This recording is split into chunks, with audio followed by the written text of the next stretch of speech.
Berdiri.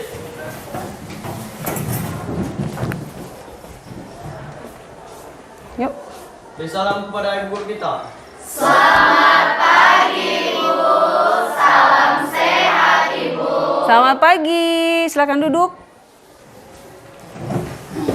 Oke, sebelum kita memulai pelajaran, kita buka dulu dengan doa. Siapa yang mau mimpin doa? Siapa yang mimpin doa? Oke, Elvira, silakan Elvira. Ibu dan teman-teman sekalian, mari kita bersatu doa menurut agama dan kepercayaan kita masing-masing. Doa dimulai. Selamat pagi Bapak yang baik, terima kasih Tuhan Yesus untuk hari yang baik ini. Tuhan, itu semua bukan kuat dan hebatnya kami, tapi karena anugerah-Mu semata. Bapak, terima kasih sudah mengatakan kami dari rumah yang bersalah ini dengan tanpa kekurangan satu apapun. Bapak, sebentar kami akan memulai proses belajar dan mengajar kami. Kami mohon padamu Tuhan, berikan kami hikmah dan pengetahuan daripadamu, serta ketenangan Tuhan Yesus, agar kami anak-anak-Mu dapat mendengarkan setiap pembelajaran pada hari ini yang baik, menanamkannya dalam hati dan pikiran kami untuk menjadi bekal kami ke depan. Tuhan, kami berdoa untuk Ibu dan Bapak Guru kami yang akan mengajari kami pada hari ini, dalam hal juga yang memberikan hikmah dan kebijaksanaan kepada mereka Bapak, agar dapat menjadi pendidik yang baik dan mengarahkan yang baik.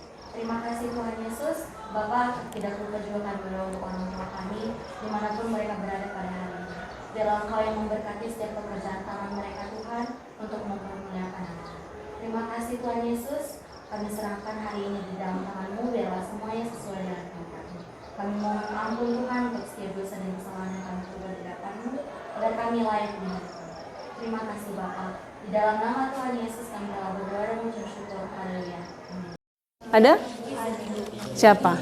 Oh, yang Pesparawi. Oke, berarti yang Pesparawi ada berapa orang tuh? 8 ya? 8 orang yang Pesparawi. Oke. Pagi ini di les pertama ini belajar lagi dengan Ibu ya. Seperti biasa di minggu lalu kita sudah belajar tentang piramida penduduk ya. Tetapi bahasan kita itu belum selesai, jadi kita mau bahas. Sebelum kita bahas itu ya, Ibu mau kita menggunakan teknik stop dulu supaya kalian fokus ya. Supaya kita semua fokus, bukan cuma kalian lah, Ibu juga bisa fokus. Jadi kita akan mendengarkan musik relaksasi sebentar, hening sejenak ya, sekitar 1 menit saja supaya kita lebih fokus mendengarkan pelajaran. Oke?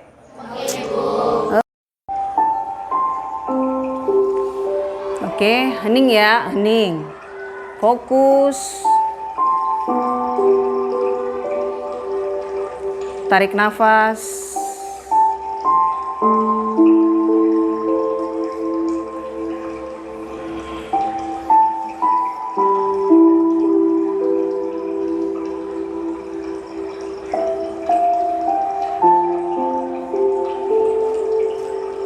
Tarik nafas,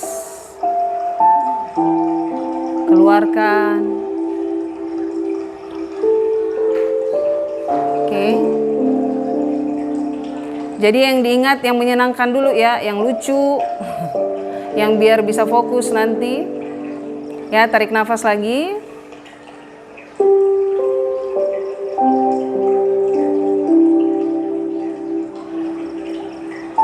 Lepaskan.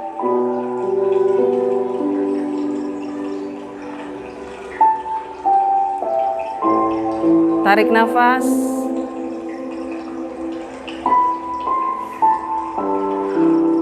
Lepaskan. Sekali lagi, ini panjang ya. Tarik nafas. Lepaskan. Oke. Sampai di sini. Oke. Pembelajaran? Ada? Siapa? Cindy? Oke, silakan Cindy. Tujuan pembelajaran melalui kegiatan pembelajaran menggunakan model discovery learning dan pendekatan saintifik yang menuntut peserta didik untuk mengamati atau membaca data, menuliskan analisis dan mempresentasikan hasilnya di depan kelas.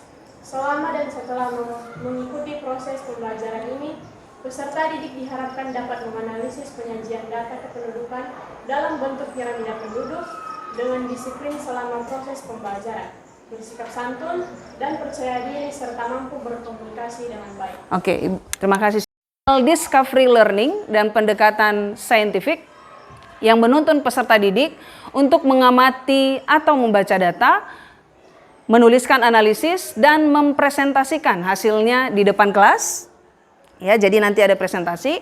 Selama dan setelah mengikuti proses pembelajaran ini, peserta didik diharapkan dapat menganalisis penyajian data kependudukan dalam bentuk piramida penduduk dengan disiplin selama proses pembelajaran, bersikap santun dan percaya diri, serta mampu berkomunikasi dengan baik. Jadi dari tujuan itu nanti itu akan kelihatan pada saat kalian diskusi ya, komunikasinya gimana ya, apakah kalian percaya diri pada saat presentasi ya, itu nanti yang akan menjadi penilaian dari ibu. Itu masih Switzerland, mau diganti data. Oh, masih Switzerland ibu kira. Terus piramidanya nanti mana? Itu udah punya orang si Elvira. Iya, maksudnya kami ganti nanti. Tapi piramidanya kelihatan ada piramidanya. Ada kami. Enggak, maksud ibu dari data itu bisa langsung terbentuk piramida di sebelahnya.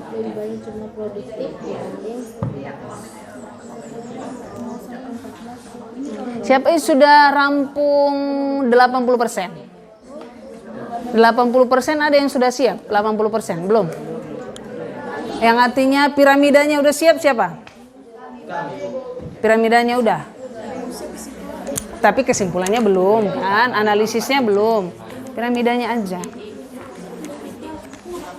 Selesai ya. Hari ini adalah kelompok Elvira dan kawan-kawan. Berarti minggu depan, bukan minggu depan, besok ya, masuk lagi ya. Besok Jumat. Sudah tua ya. Hari Jumat kita masuk lagi, masih lanjutan untuk kelompok-kelompok berikutnya ya, mengingat waktu kita tinggal sedikit. Nah, dari presentasi tadi oleh kelompok berapa tadi? 3. Kelompok 3 mereka mempresentasikan kota Bandung. Tadi Ibu sedikit ini ya, yang sudah disampaikan oleh Dinda, Stefani mengenai pertanyaan si Ririn ya, mengapa jumlah laki-laki pada usia 44 ke atas ya, itu tadi itu jumlahnya sudah menjadi jauh lebih sedikit dibandingkan perempuan. Nah, sudah benar jawaban tadi ya, jawaban tadi itu sudah benar bahwa laki-laki memang kalau dibandingkan dengan perempuan, angka harapan hidup dari laki-laki jauh lebih rendah ya, jauh lebih rendah gitu di usia dari itu tadi yang berapa tadi 44 ke atas ya. Hal itu juga memicu. Tapi untuk pertanyaan si siapa tadi, Hodiana, pertanyaan Hodiana tadi adalah yang 24 kenapa banyak gitu ya. Nah, tadi kelompok 3 membandingkannya dengan 10 tahun yang lalu, bahwa angka kelahiran pada saat itu tinggi. Sebenarnya kan bisa juga kira-kira dari kelompok lain siapa tahu ada yang mengambil kesimpulan kenapa di umur 24 itu rame mereka? Saya mungkin ada kan kita tahu juga itu kota Bandung itu kan padat. Mungkin banyak kayak imigran gitu Bu. Jadi dari daerah lain pindah mereka ke Bandung. Sehingga Jumlahnya terlihat lebih besar. Jadi itu ini yang disampaikan Dinda itu ada kaitannya ya, sensusnya de jure sama de facto. Ya, kalau menurut hukum de jure itu berarti dia memang KTP-nya di situ. Kalau de facto siapapun pendatang yang ada di kota tersebut dihitung sebagai penduduk wilayah tersebut. Oke. Satu lagi tadi yang mau Ibu tegaskan adalah untuk benar kata Cindy tadi bahwa tingkat kriminalitas itu tidak signifikan ya. Tidak signifikan akan mengubah banyaknya jumlah penduduk. Ya, yang banyak-banyak ini kayak pandemi, bencana alam, ya, wabah penyakit gitu, atau perang, itu banyak. Dia akan mengubah secara signifikan jumlah penduduk dari tinggi jadi rendah. Tetapi kalau untuk kriminalitas, setahu Ibu ya, untuk wilayah Bandung tidak pernah itu sampai dalam sekali melakukan kriminal itu sampai 100 orang meninggal bersamaan, ya.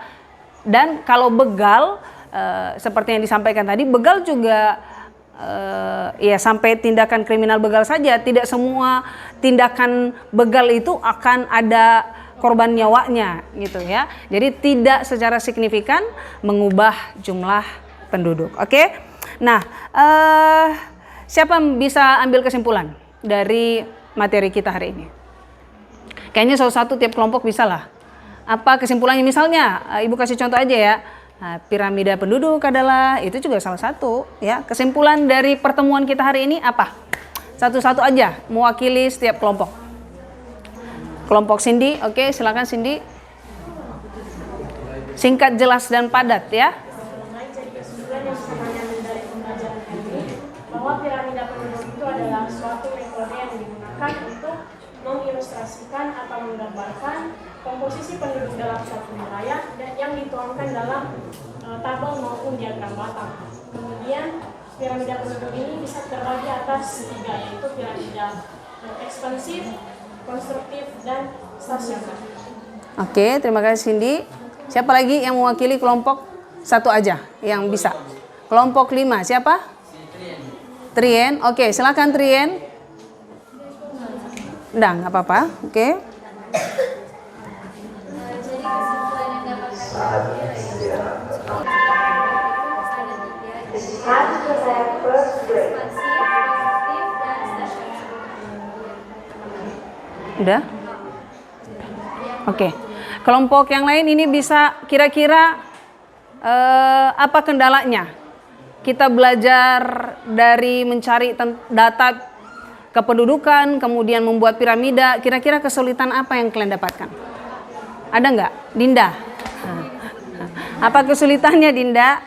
Kesulitan kelompok kami dalam membuat piramida ini mungkin mencari datanya masih bisa digolongkan mudah, tapi kesulitan kami salah satunya dalam membuat diagram batangnya, di mana anggota kelompok kami ini masih kurang dalam menguasai cara membuat diagram batang. Kira-kira kalau misalnya mau dibuat lagi nanti, yang lebih mudah menurut kalian seperti apa? Tabelnya aja, tapi Tabelnya? Tapi kedepannya mungkin dari sini kami bisa belajar cara membuat diagram batang. Oke. Mantap. Yang lain ada kendala? Ada kendala lain selain yang disampaikan Dinda? Nggak ada? Siapa tahu ada kelompok saya Bu nggak mau kerja sama dia Bu gitu. Ada kendala? Nggak? Semua aktif tadi? Aktif. Oke, applause lah untuk kita. Terima kasih sudah belajar dengan Ibu hari ini, sudah mau aktif, semuanya bagus. Dan Ibu sempat mengadakan penilaian tadi, rata-rata kalian semua aktif ya, nggak ada yang duduk tenang aja, semua coba bagi tugas, ada yang cari data, ada yang buat piramidanya, ada yang mencari kesimpulannya, sehingga hari ini pembelajarannya berjalan dengan baik. Oke, minggu depan kita akan belajar tentang seks rasio, ya, rasio jenis kelamin dan dependensi rasio, angka beban ketergantungan, ya. Kita belajar tentang itu setelah presentasi yang lain nanti selesai, gitu ya. Kita akan belajar tentang seks rasio dan dependensi rasio. Sekian pembelajaran kita hari ini. Selamat pagi. Pagi, Bu. Sampai jumpa lagi.